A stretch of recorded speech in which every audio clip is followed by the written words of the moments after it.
So we're going to start event/meeting planning. I know we've gotten a lot of emails and a lot of comments about it last time we were training. Essentially, what you need to know is that all clubs, organizations, and chapters are required to submit all meetings through TrueBlue Connects. And so what we're going to do is we're actually going to walk through the event process, like how do you put these events together in TrueBlue. We're going to discuss the approval process a little bit more so that you have a better understanding of what is the Office of Leadership and Engagement approving versus what does full approval mean. If you have an already approved event and you need to make a change, we'll talk about that a little bit. And then we're going to talk about how do we make sure that we're being inclusive when we're planning events. So I'm going to change my screen share to TrueBlue.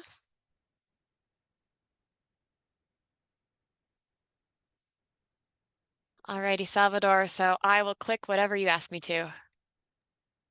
Perfect. Can you, oh, thank you. Looks much better. First, before you click on create event, I would like to show everybody, remember that you could get to this specific web page by going on the left-hand side, hovering over your actual icon of your club or organization, or clicking on it. And you'll be able to actually click on events.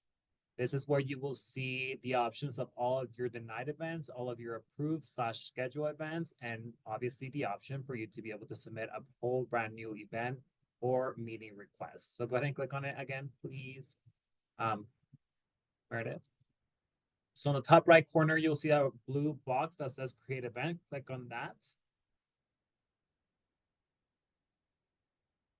If for some reason TrueBlue Connect is not working with you, please make sure you clear your cookies or try to open it at a different browser. It usually is working fine, but we understand that last year we had a couple of issues with ITS, but other than that, it should be good. Of course, similar to the basics, you'll enter your actual event title, your theme, and the description of your event. There's multiple themes, but in addition, you could do additional co-hosting this event. So if you are partnering up with another club organization, you should be able to look them up here. For example, if we're partnering up with, let's say, Student Activities Council on our end, we'll just type it in and they should be able to show up in here as well. There you go, and click whoever you are collaborating with. In this specific scenario, because submitting an event it's pretty similar to submitting meetings, but we're gonna go into detail on how to submit a meeting request, a recurring meeting request, but just know that technically it is the same process that you will do when submitting an event. So let's say, for example, that I am the coffee club and I'm hosting my weekly meetings or bi-weekly, right? I will actually create my new meeting on August 19th. Well, sorry, can you change August 19th? Because we can't meet during the first week of school or before. So I'm going to try to schedule my first meeting on September 2nd. And the start time is wherever you would like to do, right? 2:45 to whatever it is, right? 3:45, perfect. You're going to add a specific location. You're more than welcome to go into more detail and provide the actual location. It's easier if you would like to just do type in your own specific location.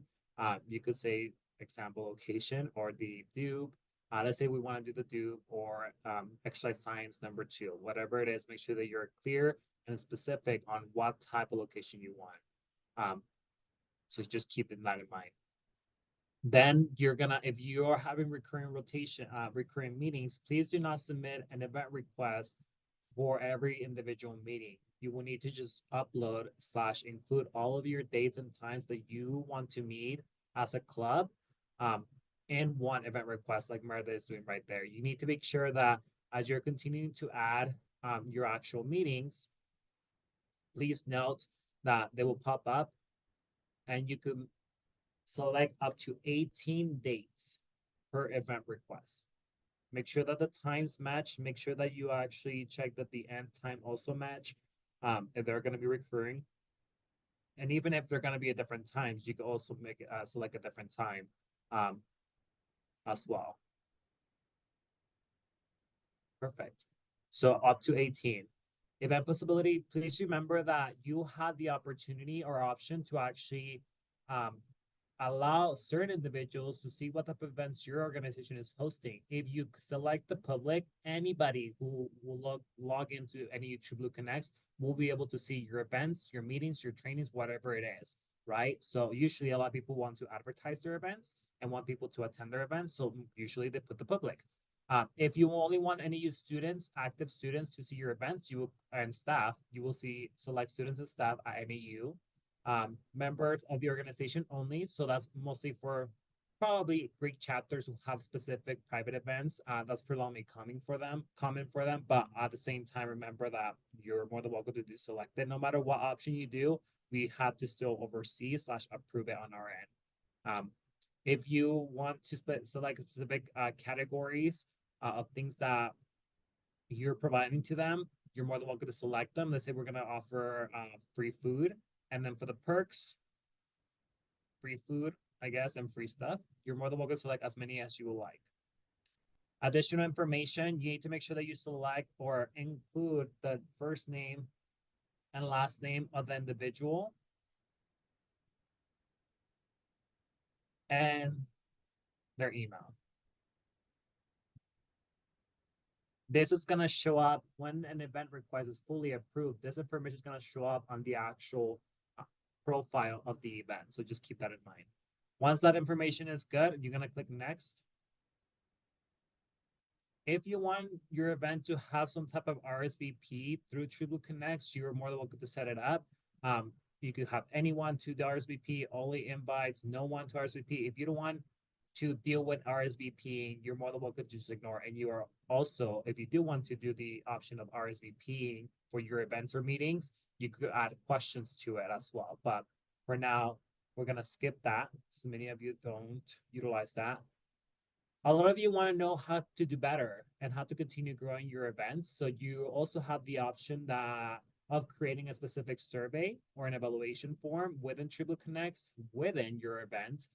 So that way you could add the questions that you want to ask individuals who did attend it. So that's something that you will have the option to do so as well. But for now, we're going to skip that. But please know that these two specific resources, the RSVP and the survey form, are available at your access at any time. Then we encourage you all, just for visibility as well, to include and add a photo that relates or correlates with the actual event that you're hosting. Please be mindful of what the actual photo you're uploading is. Make sure that the background doesn't showcase any type of illegal activities or anything that showcases alcohol, drugs, or anything like that, or people that do not consent to be in the photo. So let's say, for example, we just uploaded a photo, then you click next. You will need to provide additional information. Sorry, you will click next if you uploaded one and have the option to crop it. But if you don't upload one, you would just go to skip. Then this little window will pop up. You will always need to continue to click on continue to custom fields. That is because we need additional information for you to provide, so that way we are able, and when I say we, is us, LME, and the Office of Unions and Activities, UAO, to be able to actually understand exactly what your requirements are when you want to host this event. So that way we can make sure that we have all the information that we need for us to approve on our end the event, but for also UAO to be able to actually book the space that you want. Similar, please make sure you put your first and last name, your actual phone number. This information, it is not going to be posted in the actual event profile page. This is just for our offices and for UAO to be able to actually contact you if for some reason something happens about the event, or we need to get a hold of you. Please make sure you include your advisor. Make sure that you include their phone number as well. If you don't know their phone number, then go ahead and go to neu.edu/directory and you'll be able to find their phone number in there. They have to have a phone number listed there. Name and email of the coach. Since I am not my coffee club is not a sports club, I would just hit NA, so I don't have to worry about that. But if you are a sports club, please make sure that you include the actual name and email of your coach. What am I submitting? I'm going to submit, at this time, we're going to submit weekly or recurring meeting, but of course you will see the other options there: event or other planned gathering, tabling, or banner request. So keep that in mind that you will have the option to select as many. Similar to what we're doing with weekly and recurring meetings, if you have a recurring event, you will still, again, submit every single day. You will list every single day and time within one event request. If it's also a recurring event, just keep that in mind. So right now we're going to do weekly and recurring meetings. I'm going to click next. And this one, the what are you submitting for? It's really important to get this one correct because it will guide you to the least questions possible, depending on what you're asking for. Exactly. Thank you, Meredith. All right. Here's a bunch of information that we want to make sure that you understand. Do remember, we highlighted in red that you must submit an event 10 days prior to the actual day of the event, right? It's not 10 business days, it's 10 days prior. Okay. The first question you'll see here, if your specific organization or club is part of Greek Life chapter or one of those councils, obviously, if you're a Greek Life chapter, you will select yes. If you're not involved in Greek Life as an organization, you will select no. This is very important because we want to make sure that if you're not in Greek Life, you get routed to me and Meredith. If you are involved in Greek Life, you will be routed to Elise and Marissa. If your organization is registered as an NEU sports club, if obviously coffee club in our example, it is not, so we're gonna hit no. But remember that if you are a registered sports club under Joseph / campus reg, then it will be routed to us, but then also will be routed to Joseph for an additional approval. Will this take place on campus or off campus? In this scenario, we're gonna do on campus. Do you plan to have food? We're gonna put yes. And do you plan to market this event? At this moment, I'm just gonna put no. But there's multiple options when it comes to marketing, and it will give you the whole list as well. The next question tells you, do you plan activities pose the physical risk or injury to participants? So your specific meetings, right? Your specific meetings or trainings or whatever they are, do they pose a specific risk or threat of any kind to the participants, officers who are participating? In our case, maybe you could sit unsure and be like, paper cuts. I guess. Be careful because they got paper cuts. Please don't put that. We're just joking around. But yes, if you have or really are not sure, please let us know. But for example, if you are having bi-weekly trainings, right? That is a physical risk because people could get injured. So you will click yes, and you would justify exactly what type of injuries could happen when your group practices. Will there be any weapons, right? We hope that there's no type of weapons on campus, but I know many of you do utilize certain tools considered as weapons within your trainings or specific meetings. So keeping that in mind, you need to make sure that you complete a weapon provision temporary exception form. That's a tongue twister. Without the approval of that form, you wouldn't be able to have any type of tool on campus that is considered a weapon. So keep that in mind. And before we move on from this one, when you're answering the question, will this take place on campus or off campus? We'll go with on campus today because most meetings are, and we want to talk about the reservation process.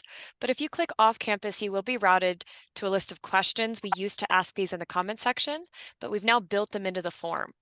So make sure you're providing details on any of these open blank questions we have. Put as many details as you have, so that way we can appropriately guide you and make sure you're mitigating risks. Yes, Michelle? Two questions in the chat that I wanted to bring up in front of everyone to hear, because I know everyone will go through this at some point. What if you have a change of location for your weekly meetings? Would you submit a separate event request for a new location? And then kind of similarly, how do you change the dates after you've submitted and have already gotten approved? That's a great question. We'll go over that right after we finish submitting our event request. Sorry. No, you're good. And just to clarify, Benjamin, so clubs and orgs are not allowed to host any type of events on campus during the first week of school unless they're either online or off campus. So just keeping that in mind. And you're welcome to host events or meetings during the second week of school, but you're not allowed to be in academic spaces during the second week of school. Perfect. All right. Great questions. All right. Here's another lovely message that we wanted to notify you all about. These are the specific dates and times that you're not allowed to actually have any type of meeting or events as a club and organization. So obviously, predominantly, there are days where we have holidays, right? Winter break, Thanksgiving break, Veterans Day, Labor Day. So please keep those in mind that campus is closed, so you would not be able to host any type of events or meetings. There are certain times where there's certain exceptions depending on what type of event it is. So just keep that in mind and work with you all individually if see if that's possible. But mostly 90% of the time, if it's a labor event, it's a labor weekend or labor/holiday, we will not be able to host events. If we scroll a little bit down, estimated attendance in meetings, how many people do you predict that you're gonna have at your event? This is very crucial. So that way, if for some reason you selected your location to be the Grand Canyon room, but you expect 100 individuals to be there, you don't fit in the Grand Canyon room. So keep that in mind. So that way we could find, aka UAO, could find an alternative that meets and has a capacity for that amount of individuals. So let's say, for example, we put 50 people at the meetings. Something that we want to make sure that you are cautious about is selecting yes or no on this question. Remember when you were actually inputting your location on the very first section of the event request form, if you, and I want to be very clear about this, if you're trying to book a classroom within the Health and Learning Center, you will select Health and Learning Center. If you're trying to select the exercise science room, if you're trying to select a multi-purpose room within the campus rec facility, then you will select yes in this question. So the exercise science room, the multi-purpose room, the basketball courts inside the campus rec facility, those are campus rec facilities. And if you type that in the first section of the event form, then you will have to select yes on this question. Because we didn't type in exercise science room 2 or multi-purpose room, we will click no because that would not be routed to campus rec. This question is very important because if you select yes and your primary option is to be a facility within campus rec, you will have to select yes so it could be routed to our awesome team members /Angie/Daniel. Please, there's alternative locations. So if for some random reason, which is obviously unfortunate that sometimes this room is already booked because of internal or other clubs who got ahead of you that submitted their event request in time or ahead of time, you might have to have a different alternative. So please make sure that you select an alternative. And if you select other, please try to be a little bit more specific. That will help a lot to UAO and campus rec when they're trying to find a different alternative to meet your needs. So for now, my alternative, I could just say that it's the Union, which is fine. And you could just be more specific on the precise location. Union, I could say Grand Canyon or Havasupai. There you go.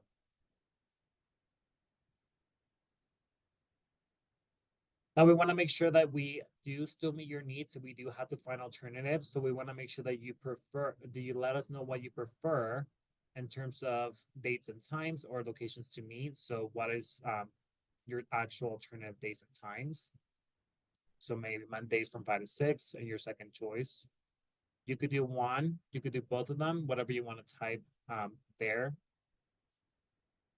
Any special needs for meetings and event space? Exactly. Is there any particular things that you might need for your space? We need access to a computer, a projector. We need 3 microphones. We need 155 chairs or whatever it is. Please be specific here. Of course, when you submit your information, we obviously, the UAO or campus rec team will follow up, but make sure that you try to save some time in trying to get this event approved by being more specific here. How would you like this room set up? Obviously, you have the options here. I think for us, we just want a theater style, so I'll just select that. And theater up right there you go. And if your organization potentially is willing / able to pay a room and our staffing fee for a secure space that meets more of your preferences. So yes. So just keeping that in mind, we have the amazing room reservation fund. And remember that every club is allotted to 3,000 per semester, of course, until money runs out. So keeping that in mind that if for some reason you either max out your 3,000 per semester or the money runs out for that specific fund, then your club is responsible to be paying for the specific room reservation fee. There's another question about if your stated preferred location is not available, what is the most important thing that you want in different options? And then you have to make sure you select require. I understand that each student organization is permitted up to 4 hours of standard meeting space each week and up to 2 hours maximum time blocks at no cost. So remember, every single club and organization has up to 4 free hours per week, no cost at all to you, 2 hours consecutive. So keep that in mind. Remember that sports clubs, you all have a whole different spiel and you already all know that. But if you don't, then let's talk on the side. But you have a whole different process too. You will hit the required, make sure you read those. Event addition information form. Have you indicated to your campus event or meeting will be able to have food? So if you indicated that you're gonna have food on campus, please remember that we have a contract with Sodexo. So if you're planning to get food from Sodexo, you will hit yes, right? And then you will type in what you predict that you're gonna order from Sodexo. If you said yes, I'm gonna have food in my meetings or recurring events, but you hit no, getting food from Sodexo, you still need to provide information on what you're trying to purchase, but please know that you are not allowed to bring any outside food at all without the actual approval of the food waiver. You have to complete a food waiver, which is hyperlinked there and inside the blue box.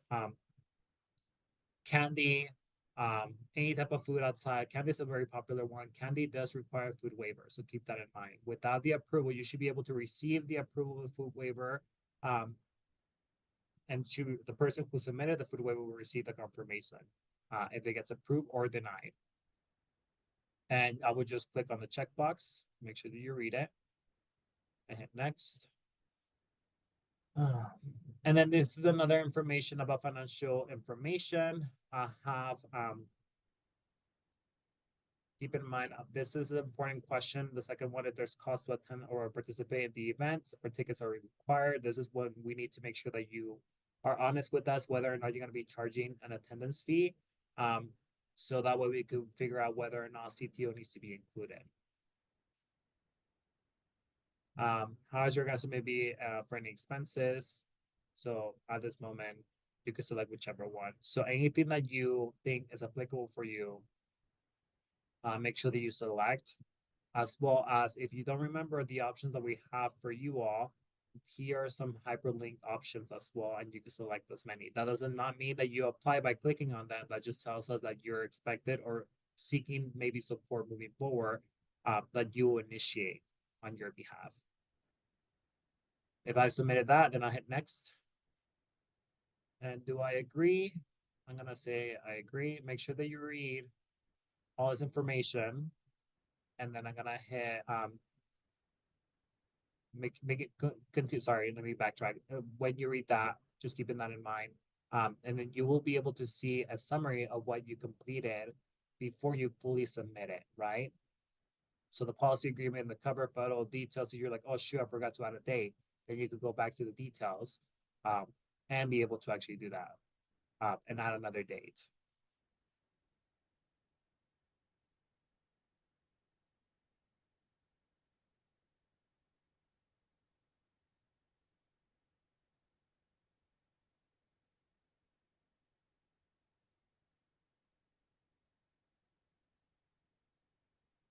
Because you don't have to revise anything else. You would just click complete submission, and now your event, it's right there. Right now, because we're creating it as an actual event, and because we have admin access, it shows that we got approved, right? But for you, it will then be directed to us. We'll review the actual event, and then after that, we give it a thumbs up. That gives permission to either UAO or Campus Rec be able to actually review that. If for some reason you need to cancel your event, right? You need to make sure that you let us know by going into the actual event and hit cancel and provide justification. If for some reason your event got approved, if you click on the second option, Meredith, on the example title, but right there, just click on it. Click on the example title. If your event got approved, right, and you're like, oh shoot, our event is not able to host it anymore on September 30th, right? We need you to make sure that you let us know, and we could UAO needs to find a different alternative day or time based on your needs. So if your event already got approved, you need to go into the actual event option and then click on change event. And then you will either make the change. And maybe now you want to, again, whatever change you want to make, better.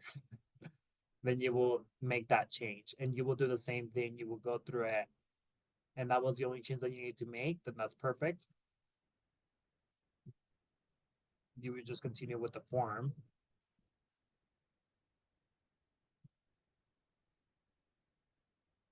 And hit complete submission. That is for you to request a change, right? So once you request this change and you complete this change request, right? That's going to be routed again to us for us to review one more time and see if this change is doable. If it's not doable, we'll let you know via messaging in the event form. If it is doable, then we'll be like, yes, you're good, it's approved, and then we'll provide a full approve. Some If you're of, oh, sorry. Some of our view is going to look slightly different because of our higher administrative access. So ours are applying automatically. Yours would go, it is submitted for review, and then it would come to our offices. Exactly. Thank you, Meredith. If your event request, if you submitted an event request, right, and you haven't heard anything whatsoever, and you're still pending for your approval, or you were like, oh shoot, I'm still waiting for approval, but I also need to actually change a specific date, then that's when you need to go to your event request option that is still pending / still for approval, and then you will add a comment in here. Can I get a update on this specific event? Is there anything I'm missing, right? Or you can also type in and say, oh, I'm sorry, I messed up when I submitted this event request. I actually needed this date instead of this date and this time to this time. Be specific on what your actual change is. And this is, again, only when your event request is still pending for approval. So keeping that in mind. This is also where we're also going to be communicating with you very, very, most of the time, very significantly, not all the time, when it comes to things that you're missing. Maybe you're missing information. Maybe we need you to be clear on what exactly food are you trying to bring. Maybe we need you to be specific on what the actual percentage you're bringing, what is the affiliation, and are they being compensated, and so on and so forth, right? So every time a comment is added, you're going to get an email. And the person that actually gets the email is the person who submitted the event request. So if I'm the president, but Meredith is my BP, right? She's the one that submitted the event request. She's going to be getting all the notifications. So before you reach out to us or UAO, make sure that I will ask Meredith to go in into her event request list and making sure that she follows up on these forms that she submitted. And again, because she is the one that submitted it, she's the one that's going to get all the confirmations and so on and so forth. Any questions? I had one question. So if we were, oh, sorry. So if we had gone over our 4 hours of meeting space, and obviously I know that we are subject to a fee if that is the case. Would this, I'm assuming this would still apply even for off-campus meetings that do not require a meeting space on campus, or would that still be the case for off-campus events? For off-campus events, we don't oversee those locations, so technically we don't manage any type of fee. You could host as many things off-campus as you wish. Just know that obviously depending on what facility you're renting, whether it's somebody else's apartment or an actual facility that's charging you, that it's their third-party / fee. We only charge, well, when I say we, UAO or Campus Rec only charges after 4 hours for clubs and orgs. But again, if you get charged, you can then utilize the room reservation fund. Does that answer your question? Yes, I assume that obviously we wouldn't be charged. I just wanted to ensure that that obviously was the case. Yeah, yeah. Yeah, you're more than welcome to host 6 hours per week, 8 hours a week, meetings, events, whatever it is. But just know that after 4 hours, a club or a chapter will be charged if they're hosting it on campus. Sure. Thank you. Great question. Any other questions? Additionally, with the approval process, we're representing the Office of Leadership and Engagement. So when we're reviewing your event, we're checking to make sure policies are met, that everything is filled out appropriately, that there's no major issues, or that you're aware of different nuances of things. Like if you're trying to display a movie, we're going to make sure that you know you need to get particular permissions for that, things like that. For actual space approval, you might be going through a different office like UAO or Campus Rec or what have you, and they're the ones that approve official events on reservations on campus. So just keep that in mind, that you can always check in to see where you are in the approval process. And off-campus events are approved entirely by our office. So if you have any specific questions about what risks we might be considering, or if we can provide an exception on having it on a holiday, things like that, that would go exclusively through our office. Exactly. I did want to let you all know that, again, if you are reaching out to our office first without actually going to the comment section or writing a comment, we are going to ask you to go into your True Blue Connects event request form or have the person go to it so that way they could add the comment themselves. Remember that we first route you there so that way you could get direct confirmation or direct answers to your questions through that form and keeping everything in one place. If for some reason you're not getting any specific answer from either UAO, Campus Rec, or ourselves, then you're more than welcome to email us directly. But know that we're trying to keep all communication when it comes to events in the event request form. Jackson, you had a question? Oh, sorry, Michelle. Go ahead. Just real quick, I just wanted to share the why on this.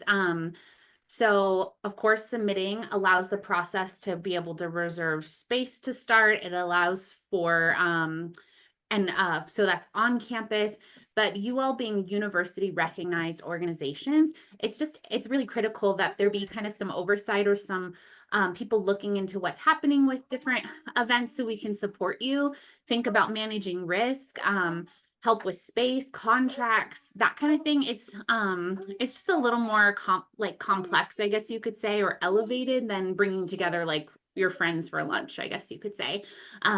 So in addition, like we shared on Monday, being able to share that you all planned over 7,700 events and meetings last year has a lot of power with that. And we're able to then advocate for more resources for you, like the room reservation fund, and more access for you all, like club storage, etc. So there's a lot of power in us being able to show just how active our clubs are. So when in doubt, fill it out in True Blue. Always, whenever you're bringing your club together. And not to be like scary, but that when we find out that clubs are doing things that or hosting things that haven't gone through True Blue Connects, that's where that process that Salvador went over on Monday, those L&E kind of guidelines come into play. And we don't want that for you. We want to be able to support you in getting space and having good relationships with on and off campus entities. So anyway, so happy to chat more offline if you need that. But otherwise, that's kind of our why, is so we have a good grasp and supportive role in you all doing what you do. I hope that helps. And Salvador, feel free to add on if you would say anything else. You're good. We'll have Jackson's last question because we have to move on, but we will answer any last minute questions at the end too. Go ahead, Jackson. All right, I'll make this real fast so we can get on with everything. I just wanted to ask, what if we feel like our club would benefit from having a longer reservation time, like say maybe 3 hours or 4 hours?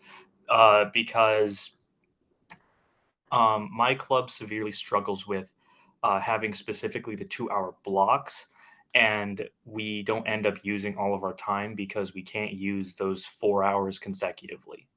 So how do we go about getting like increased block times? You could always request how much time you need in your event request for every individual meeting or event, right? Just so you know that if, again, you want to meet every Tuesday and Thursday from 2 o'clock to 6 o'clock, right? Let's say, for example, that's fine. You could do that as well, but just know that after 2 hours, you'll be charged because you can only have 2 consecutive hours and 4 total hours. So with that being said, that is a policy that comes from UAO. We don't have an oversight in that, but remember that you are eligible to apply / request room reservation fund. And that whole process is at nau.edu /club resources under funding options, and you'll be able to see the process. Technically, what it will be is that when you submit your event request, AUAO will tell you exactly what the actual extra fee will be for having that extended time every Tuesday and Thursday, for example. Then they will provide you with an actual invoice. Then the invoice will be shared with you, and then you're either gonna say, I agree with the charges, and so on and so forth. Once that finalizes, then you will get an actual invoice, like an official invoice, and the process is that you will send that invoice to ASMU, so ASMU could pay them directly, so you don't have to do any type of reimbursement or anything like that. ASMU will pay that on their behalf, so that way your club doesn't have to pay that. But remember that each club is capped up to $3,000, and also when as funds remain. So keeping that in mind, that these $3,000 are always amazing, but just so you know, you're not capped each semester. I hope that answers your question. I hope that answers your question.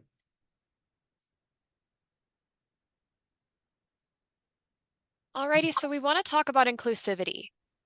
We know we have some resources in the manual, for example, like pages 40 through 42 have some helpful planning questions, so you can consider different identity variables that you may not consider without the prompt. But inclusivity should never be an afterthought when you're planning an event. And it should be considered for every meeting or event or what have you. When you build inclusivity into the idea of the event, you'll have more success with inviting the entire student body and increasing your membership numbers. And it's important to be inclusive of everything, right? So there are different identities, gender, sexual, religious, racial, ethnic. We've got some student-specific ones, like if they're first-generation, non-traditional transfer students, economic situations, and then also considering different physical and mental limitations. Additionally, if you want to think more about inclusivity, we highly recommend that you consult with us, your advisors, and other departments on campus so that we're properly thinking about everyone here at NAU.